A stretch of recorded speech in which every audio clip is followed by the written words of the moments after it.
know, Sunnyside, there are some things that I think you might want to be aware of. So do know that if you're interested in some information about jobs, contact some local work source centers. There are any number of them that are available in your neighborhoods. I know there used to be one down on Vermont, okay? But I know there's one West Adams Work Source Center. The number is 323-293-6284. Just call and make some inquiries about jobs. I see where Southern California Gas has agreed to hire some 100 qualified graduates of the LA Urban League's Virtual Construction Career Academy program. Now that's a 10-week free program that's offered for those that are interested in construction, mechanical, technical, and engineering careers. You may want to do some follow-up on that. I periodically see notices about training or hiring fairs in Inglewood at the SoFi Stadium. Don't hesitate to inquire. You might also want to look into jobs.kroger.com. That's jobs.kroger.com. Another possibility, jobs.cvshealth.com. Again, jobs.cvshealth, that's HEALTH.com. Finally, Amazon Glassdoor.com/jobs. Amazon Glassdoor.com/jobs. You really can't tell where your inspiration might come from and where some jobs actually might appear. Perhaps you're not even looking for one. Perhaps this information is not for you, but maybe it really could benefit someone else. So do pass the information along. Continue to inquire. Be persistent. Just because they say it's closed, again, don't give up on it. You might be pleasantly surprised. Man might say no, but God might have something else in mind. And I say that when I think in terms of my husband, I'll say. I met him at a program at USC. Now, as it turns out, the program had ended in terms of taking applications, but he was persistent. He was persistent. That was some 49 years ago. Again, we've been married for 46 years. So again, just because man says the time is up, okay, the program's over, keep inquiring. It also brings me to mind of my high school guidance counselor. His name was Reverend Rice. Reverend Rice had or has a daughter, and her name was Condoleezza Rice. Again, I asked Reverend Rice for some information about colleges in Los Angeles, in California. See, because I'm from Birmingham. And Reverend Rice told me, well, let me give you this information about Alabama A&M and about Alabama State.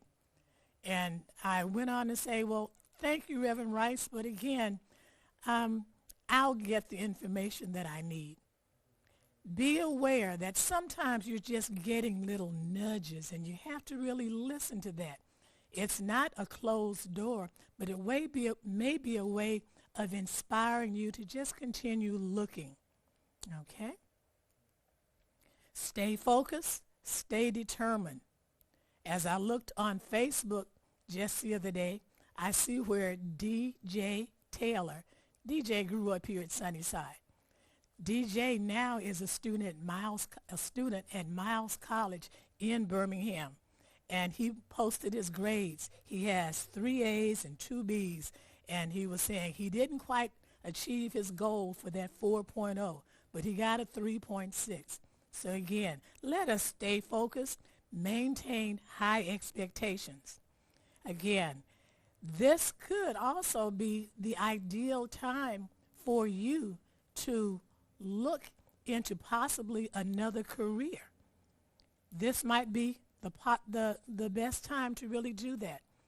Do know that many schools are closed, but there are online classes. So again, don't limit yourself. Be as open, be as creative as you possibly can. Again, many courses are being taught online. Just food for thought. Just food for thought. Do know COVID-19 is so real. It is real. The pandemic is real. You're being encouraged now to self-distance, stay inside whenever possible, make sure you wear your mask. Just do those things that are safe for you. Just putting some things in context. Do know that back December 7th, 1941, the Japanese bombed Pearl Harbor. And during that time, at that date, some 2,400 Americans were killed.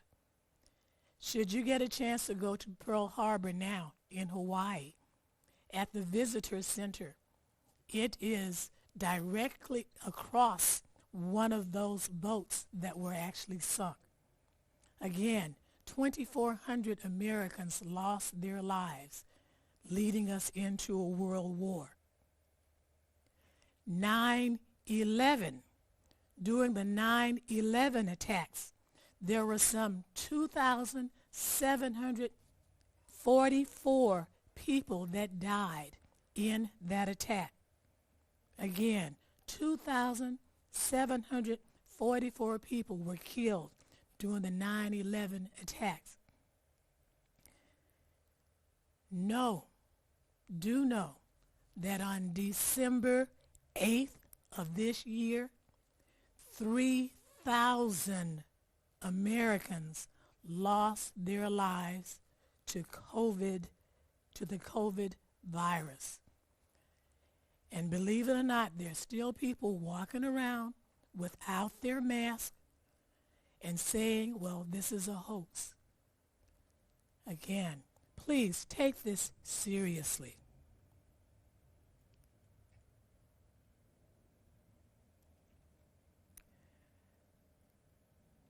Say it's not so. Just say it's not so. This voter suppression, believe it or not, it still exists. It's still taking place. I think I mentioned earlier that during the November 3rd elections, the state of Georgia limited its drop-off spots to just like one section in the state of Georgia in different areas. Well, that was in Texas, but in Georgia now, there is an election that's coming up on January the 5th. And Stacey Abrams says the road to the Senate majority runs straight through Georgia. In terms of voter suppression, I understand that Cobb County is critical. That's a county that's critical. It's a must-win area in the Atlanta suburb for Democrats. And that since the November 3rd elections, the drop-off boxes have been dropped from 11 down to 5. So just do know, voter suppression is still real. If you know someone that lives in the state of Georgia, give them a call and just let them know it is not over. It truly is not over. You can take part also by sending donations encouraging them, again, to do the very best that they can to bring it on home. I'm reminded that there are some historical days, and as I was watching CNN and HNBC, I understand that December the 11th, 2020 really might be a day in infamy, might be a day for us to remember. There are a couple of really important things that took place on that day, okay? First of all, the FDA approved the coronavirus vaccine by Pfizer, okay? So that really is a big deal. The question is, will we get access to it? How quickly it will be able to go out? But again, it has been finally approved. Do know that. That is really important.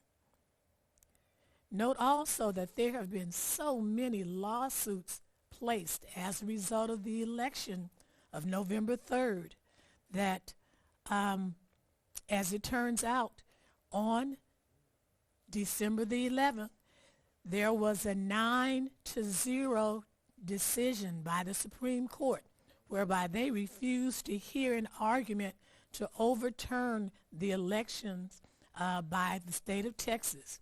Texas brought that charge, hoping then to take the election from Biden-Harris and to give it to the present president. The Supreme Court said absolutely not. The thing that was interesting to note also was that all three judges that were nominated by the president voted it down. So they voted against him. Again, there truly is hope after all. Please be careful. The virus is real. The pandemic continues. And again, it is your responsibility to really do what is in your best interest. At this time, I'd encourage you, wear your mask, wash your hands, social distance, and again, stay home whenever possible. There are some things I think you really need to be aware of. One is regarding the DMV. I announced some time ago that if you were 70 or older, then your license has been given a 1-year extension. Well, I found some additional information out. If you are 70 and older, you are eligible to renew online beginning December 6, 2020, or by mail for expirations that go from March 2020 through the COVID pandemic. So again, I went online this past Friday, I believe, and it was most interesting, but the blessing was I was able to renew my license online, did not have to go and stand in line. It is for 5 years, and I did not have to take a test. Blessings. Now, if you are 69 or younger, you have an extended online renewal available to you as well. Or you can do it by mail if your license expires during the pandemic. Again, 69 and younger, you can also renew your license online or by mail. Behind the wheel driving test, note also that both commercial and non-commercial drivers will be those driving tests will be suspended beginning December the 14th through December the 28th. Appointments will be rescheduled for a later time. Driver's license permits. All permits expiring March 1st, 2020 through May the 31st, 2021, are extended for 6 months or to a date that is 24 months from the date of the application, whichever is earlier. So again, if you know someone that has a permit, tell them don't panic. You don't really necessarily have to deal with those lines. But again, I would urge you to check with your DMV, to go online and get information. At the same time, please be careful as you're filling that information out. Don't hesitate to ask for help. And again, take your time. Do take your time.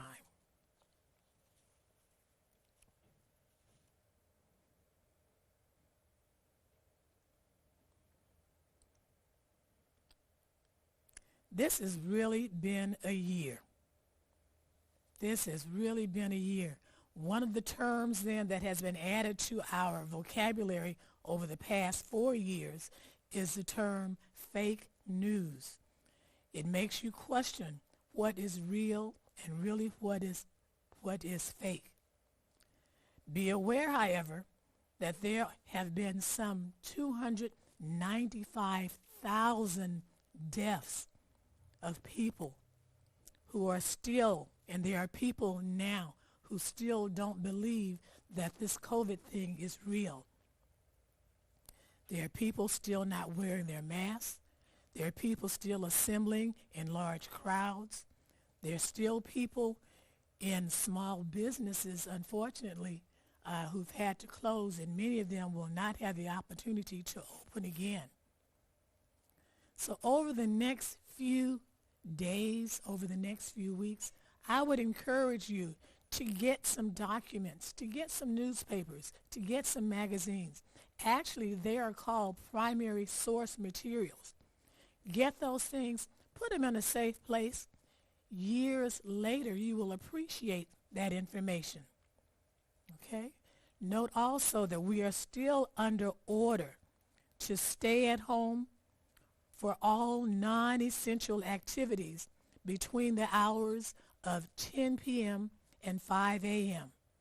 That order went into effect November the 21st, and it goes through December the 21st, 2020. But each day, note also that the number of sick, those that are dying, tends to escalate. This is the first Christmas that we at Sunnyside will really not be in our sanctuary, watching the kids give their little oral recitations or give their speeches. Do know that that was really the beginning of many of our training. Just attending Sunday school was really so helpful to those kids, well, to kids in school. I remember during this same time, at Sunnyside, we would often have candlelight services, and they were really started by our musician. His name was Brother Jones. And Brother Jones, as he would just be playing the music and he would get tickled, you would see his shoulders just jump. Okay? But that was Brother Jones. And the trustees would often have to tell him, Brother Jones, go and cash your check. And sometimes Brother Jones would say, oh, just keep it. And it always turns out that it was during the time when the church was in dire need. So Sunnyside has truly been blessed. At the same time, on some Christmas mornings, there was Sister Daisy Saunders. And again, these are people who have passed on. But Daisy Saunders wanted to have Christmas morning services. And some people, including the pastor during that time, not the pastor that we have now, but they would question, well, why are we having morning services? And her answer was that it would just really hurt her to pass by on Christmas morning and seeing the doors of churches closed. She said, now they should know better. So again, I just thought about Sister Daisy Saunders. And on those Christmas mornings, that would be the time when oftentimes children, not kids, but adult children, would come and just take a seat beside their parents. And the parents would just look up and they would just be so happy because they hadn't seen them for some time. So just do know that the greatest gift you can give to some people at some times is a word of encouragement or even a chance to see your smiling face. When I think in terms of our candlelight services and our Christmas services, we would just often think about things that we actually remembered from being children ourselves. Brother and Sister Brooks, and they will have been married some 61 years on the 20th of this month. And I remember being, well, I don't remember being it, but I remember being in their wedding. And I was a junior bridesmaid because I was too young to be a bridesmaid. But Brother and Sister Brooks drove up to Birmingham from Tuskegee, Alabama, to just be there to watch us open the gifts they had bought for us. And as we were opening gifts, I guess it was my brother and my cousin and I, we were just so excited. And one of us said, "That's not what I wanted. I wanted that." So we let it out the bag that we had seen those gifts, we had played with them, we had decided what we wanted, and they had gotten it mixed up. So again, there are some wonderful childhood memories that we would think about as we would celebrate here at Sunnyside on Christmas morning and during candlelight services. As I close, I would like to wish all of you a beautiful, a Merry Christmas, a wonderful, Happy New Year. And if the Lord puts it on your heart to just call and just let someone know that you're thinking about them, please do follow through. And note that that can really be the very, very best gift that you can give to someone. That is to lend an ear. That is, you've been given 2 ears and 1 mouth. But again, to lend an ear to someone, because that just might be what is needed. In closing out, please do be safe. Wash your hands frequently. Wear your mask. Be conscious of self-distancing. And again, whenever possible, please do stay at home. God bless you.